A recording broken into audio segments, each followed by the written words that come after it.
Hello, this is the Success Quest channel. Today, the topic for our video is, what does a respiratory therapist do?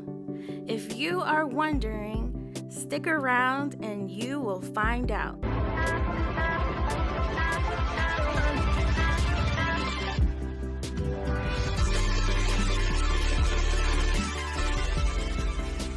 What does a respiratory therapist do? I get asked this question a lot because I am a respiratory therapist. And my answer is, I help people breathe. And it might be hard to explain, but people actually need help breathing. And sometimes people need extra support to help them breathe, like oxygen.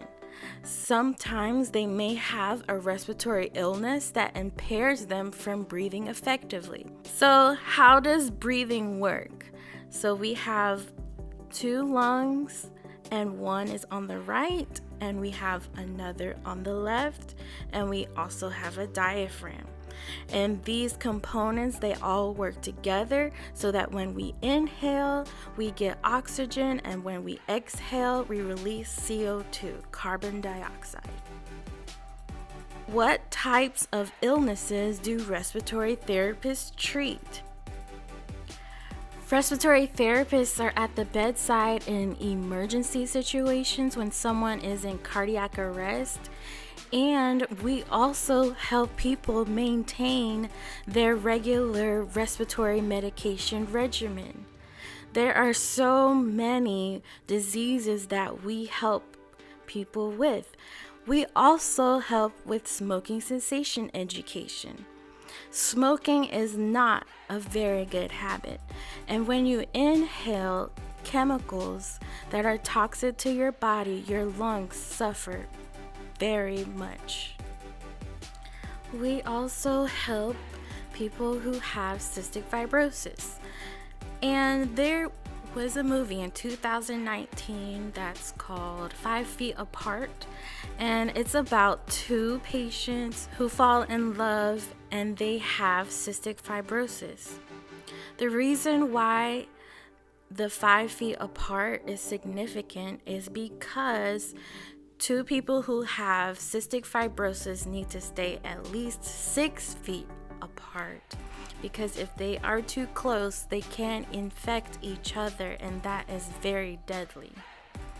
And in the movie, they stay 5 feet apart because it's a love story. Another question I get asked a lot is, are respiratory therapists doctors? Or are respiratory therapists nurses? We are none of those things, but we are a part of the medical team. We work with doctors, we work with nurses, we work with physical therapists. We also work with social workers.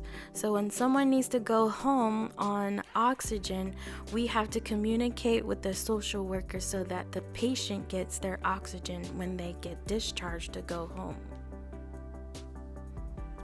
So if this sounds interesting to you, you might wonder, how do you become a respiratory therapist? It's a process, I would say. So first, you need to apply to a respiratory program. So these programs are in community colleges, local colleges, but you have to make sure that you have the prerequisites to get accepted into the program. So you might have to take a few science classes, a few math classes, and any other classes that can give you a competitive edge so that you can actually be accepted into the program. Once you are accepted, congratulations, you have to pass the program. The program ranges from 2 years to 4 years.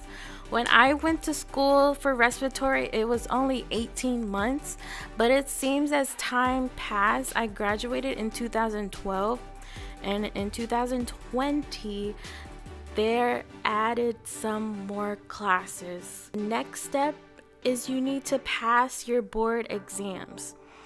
So the national board exams test if you actually learned anything in your program. So if your program is certified by the American Association of Respiratory Care, you can sit for your national boards, and this is a test that tests whether you will be able to be a competent respiratory therapist. Once you pass your test, you apply for your state license. So there are 50 states in the United States, and you need to have a state license for 49 of the 50 states. It's only Alaska that doesn't need a state license. But if you are in any other state like Florida, like California, you're gonna need a state license to practice in that state. And if you move to a different state, you are going to need to reapply for a state license in that state. Since we are in a pandemic in 2020, if you are already a respiratory therapist in one state, some states are waiving the state licensure process, but you have to make sure that you contact the state that you are going to practice in before you touch any patients.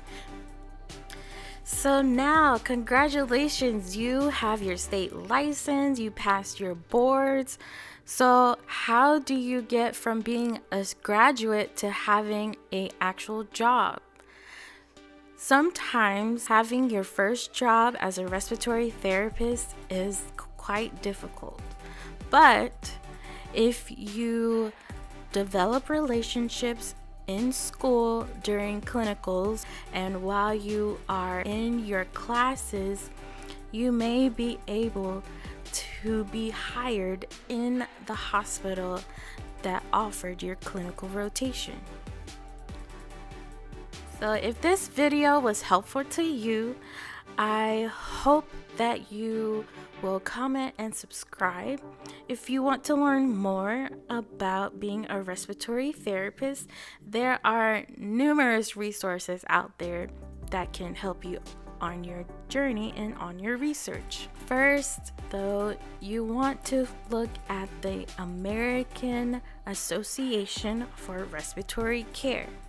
That website will show you where all of the accredited respiratory therapy programs are located in your city near you.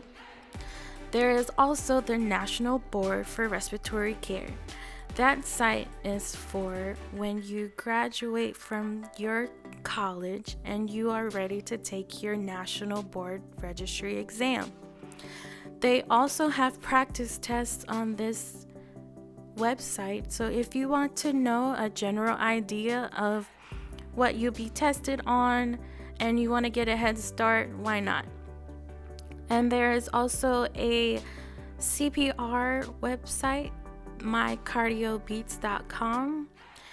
There are other CPR businesses that offer the BLS for healthcare certification. That is the basic life support certification. If you want to be in the hospital and you want to be a respiratory therapist, you definitely need that certification before you start your program. Thank you so much for watching. I hope that you gained a lot of knowledge from this video. I also have other videos on this channel, the Success Quest, and the mission of Success Quest is just to give hope for a better tomorrow. If you are struggling and you wanted to change careers or you don't know where to start, I suggest you watch 5 Signs You Are Essential. And if you're stressed out and just need 10 minutes of meditation, check out my 10-minute meditation video. Thank you so much for watching. Have a great day.